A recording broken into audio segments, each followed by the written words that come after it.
Hey, Edgar from Funneltopia here. You now have the ability to do bulk edits under pipelines. So to do that, first of all, you have to go to list view, and then you have the ability to select multiple at the same time, right?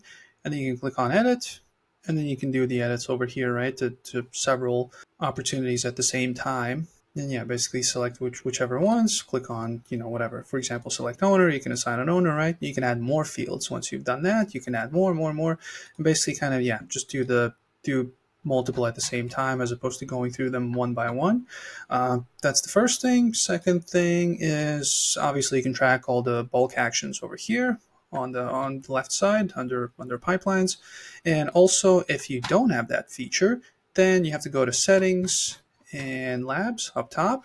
That's if you're watching this video fairly soon after it's been uploaded. Then just, yeah, here it says live in 16 days, so it's still now in beta, but by the time you see this video, it might be live already, and it will be basically, this will not be a concern. But in case you can't see that functionality, then you have to go in labs and switch it on. That's pretty much it. So yeah, if you have any questions, let us know down below. 24/7 chat support. Just any questions, yeah, we'll make sure to respond as quickly as possible. Anything Funneltopia related. But yeah, if you don't have any questions, then I'll see you next video. Bye.